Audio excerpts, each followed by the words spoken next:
Hey guys, today we're going to be talking about zoning your land so that you can begin building your new business. Last week we started jumping into the 13 phases of constructing a self-storage facility from the ground up, and then we jumped into the first phase, which was analyzing markets. The link to that video is in the description. Thank you guys so much for all the comments and compliments you've given this week on that video. It really caught me off guard, and I can't say thank you enough.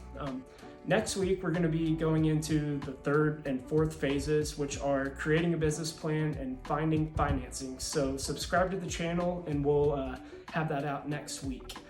Now, let's dive into zoning your land. Before we do that, let me just say, I am not a lawyer, and this is a legal process. So not giving you legal advice. I am a knucklehead who builds self-storage facilities. So please take everything I say accordingly. I'm going to be talking about my experiences. I've been through this process a few times, both successfully and once unsuccessfully. So learned a lot of what not to do, a lot of what to do, and I hope you find this video valuable. Now, in my experience, there are 3 different ways to go about this process. The first and ideal way is to buy land that's already zoned. Duh. If you can do this, you can just jump into pulling permits, and it's the way to go if possible, but it's not always going to be an option. So that brings us to the second way, a zoning contingency. Now, all this means is when you place a contract on your lot, there's a zoning contingency, which basically says we're going to have this contract, we're going to go through the zoning process, and as soon as it's zoned properly, we'll close on the land and we'll take it over. Now, this helps to mitigate the risk of owning land that you can't develop how you want. If you get denied, you just don't buy the land. So it helps with that, but the seller has to be on board with it, and a lot of times, especially the way the market is right now, that's not always going to be the case. They have other people looking at their land, and they want to get rid of it, rightfully so. So the third way is probably the most likely way you're going to have to go through this process, buying the land and then going through the zoning process as the owner of the land. You do have the risk doing it this way of getting denied and owning land that you can't develop, but this is what you're going to have to do a lot of the time. And I have experience with all 3 of these ways of approaching this, and I have to say the third way, buying the land and zoning it, is definitely the most likely road you're going to have to go down in my experience.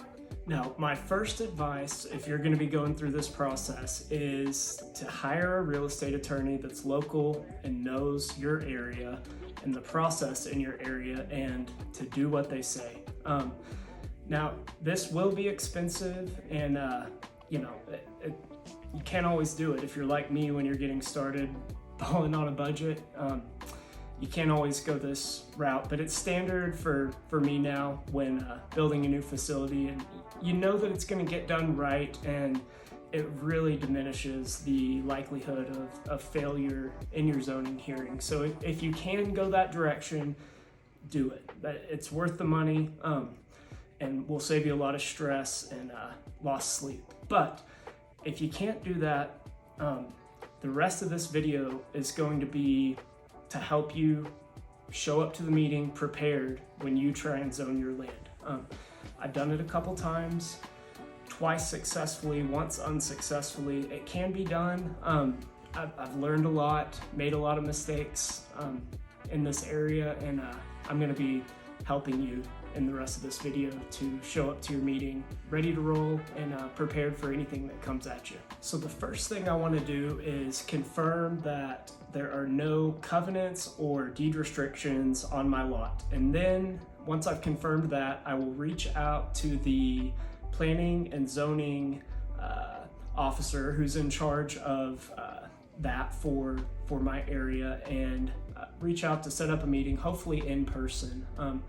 And in that meeting, I will find out exactly which zoning classification we're going to need to apply for. This will differ depending on where you're applying, and then I'll find out the materials and paperwork that are needed to go with the application, and last I'll ask for any advice that this person has.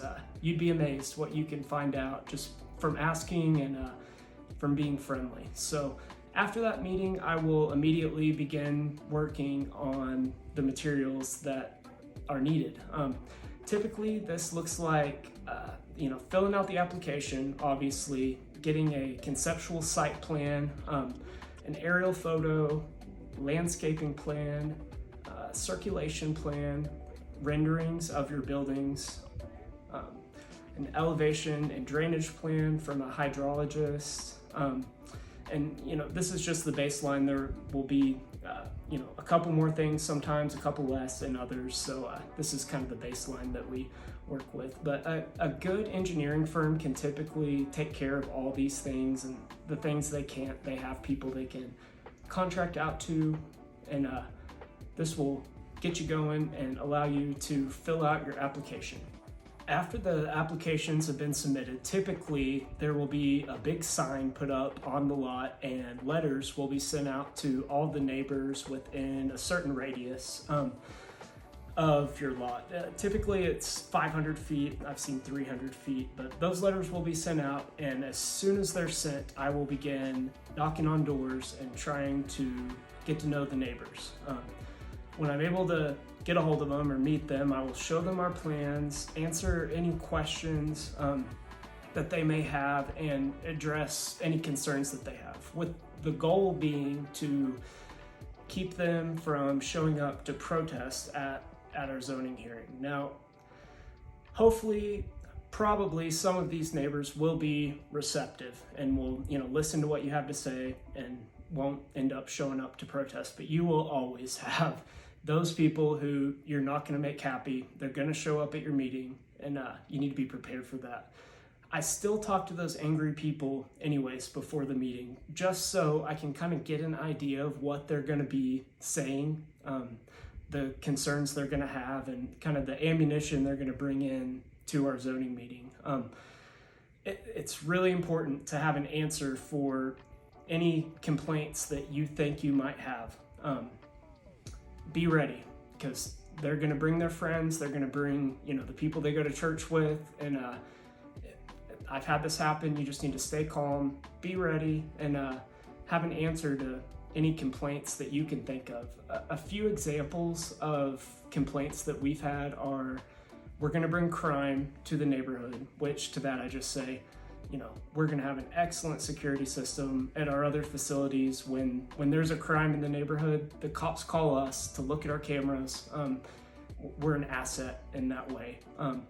Another one is, we're going to negatively affect their home values. To that, what I'll usually do is find a comparable facility that's newly built in that area, or as close as I can find, and have a realtor print out home sale prices for the neighbors of that facility from before it was built and from after it was built. And I'll bring that into the meeting and just show, we're not going to affect your home values. Here's another facility that was built around here, and it didn't affect home values. But just be ready for everything. If you don't have an answer to one question, your silence can be deafening. So be ready.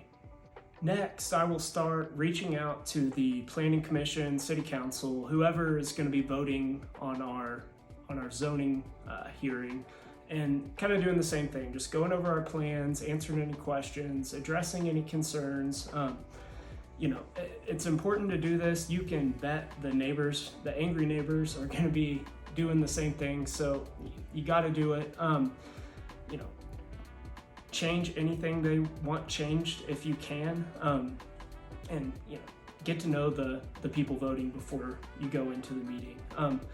In the time leading up to the meeting, after I've spoken with the neighbors, spoken with the people voting, I will spend a lot of time practicing talking about the zoning to be ready for the zoning hearing. I practice and practice and practice. That way, I'm hopefully not caught off guard by any questions or any angry neighbors. I've practiced enough where it's, coming easily in the meeting. On the day of the meeting, I always want to make sure I have enough copies of all of my plans.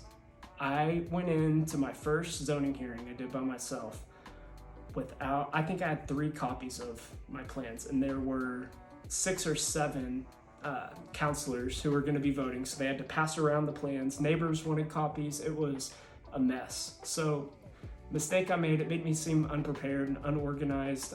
So now I always bring plenty into the meetings.